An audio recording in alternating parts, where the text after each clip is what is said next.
আসসালামু আলাইকুম রহমতুল্লাহি ওবরাকাতু। দেশ এবং প্রবাসে যেখান থেকে আমার এই ভিডিওটি দেখছেন সবাইকে জানাই আমার পক্ষ থেকে আন্তরিক শুভেচ্ছা অভিনন্দন। সুপ্রিয় দর্শক শ্রোতা, আসন ভাগাভাগি নিয়ে আসন ভাগাভাগি নিয়ে দর কষাকষি চলছে।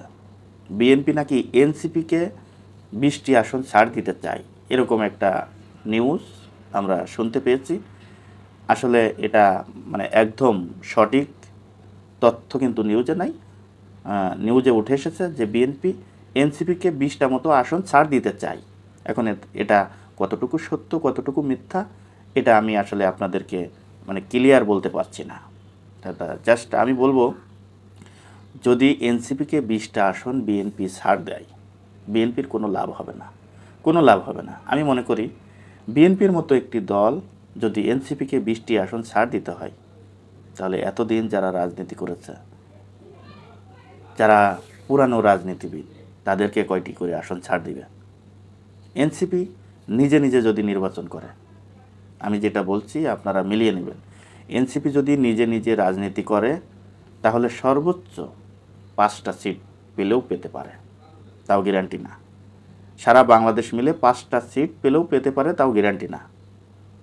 এখন 20টা সিট যদি বিএনপি এনসিপিকে দেয়, তাহলে জামাত ইসলামকে কয়টি দেওয়া লাগে হিসাব করছেন? তো যাই হোক, জামাত ইসলাম যদি তাদের মতো নির্বাচন করে আর বিএনপি যদি বিএনপির মতো নির্বাচন করে, তাহলে সর্বোচ্চ ভোট পাবে বিএনপি, সর্বোচ্চ সিট পাবে।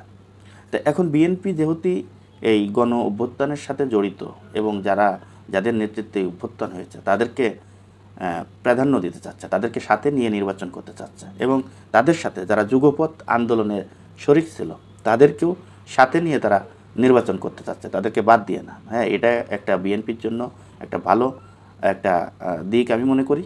কারণ দুঃসময় যারা পাশে ছিল তাদেরকে নিয়েই সামনের দিকে এগোনো উচিত বলে আমার কাছে মনে হয়। এই জিনিসটা যদি বিএনপি করে, তা বিএনপি সবার কাছেই ভালো থাকবে।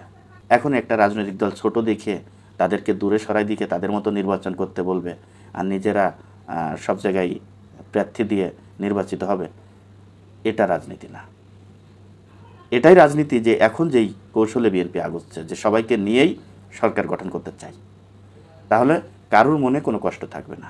তা এখন তাই বলে এনসিপির মতো একটি দলকে আপনি 20টা সিট ছেড়ে দিবেন, এটা তো জনগণ মানবে কি না, এই বিষয়টাও তো আপনাদের বোঝা উচিত। জনগণ কি চায়, জনগণের চাওয়া পাওয়াটাও তো আপনাদের বুঝতে হবে। আরেকটা বিষয়, সেটি হলো সামনের নির্বাচনে বিএনপি যদি একটার বেশি, যদি একাধিক প্রার্থী হয়, বিএনপির কোনো আসনে যদি বিএনপির একটার বেশি প্রার্থী হয়, তাহলে কিন্তু বিএনপি সরকার গঠন করা বিএনপির জন্য কষ্টকর হয়ে যাবে। কারণ কি জানেন, বিভিন্ন আসনে বিএনপির 2-3টে প্রার্থী থাকবে, বিএনপির যেই ভোটগুলো সেগুলো বিভিন্ন বাক্সই পড়বে, আর জামাত ইসলামের ভোট এক বাক্সই পড়বে।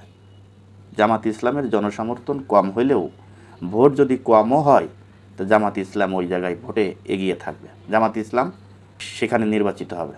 আর জামাত ইসলাম সেখানে নির্বাচিত হলে, এভাবে যদি সারা বাংলাদেশে হয়, তাহলে দেখবেন যে বিএনপি সরকার গঠন করতেই পারছে না, একটা সময় জামাতের কাছে ধর্ণা দেওয়ার মতো একটা অবস্থা হয়ে যাবে।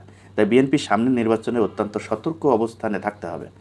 যে নমিশন পাবে, যাকে নমিশন দেওয়া হবে, যদি তার বিরোধিতা কেউ করে, স্বতন্ত্র প্রার্থী হিসেবে যদি কেউ দাঁড়ায়, তাকে দল থেকে সঙ্গে সঙ্গে বহিষ্কার করা হবে, এবং সে পাশ করে আসলেও তাকে আর বিএনপিতে জায়গা দেওয়া হবে না।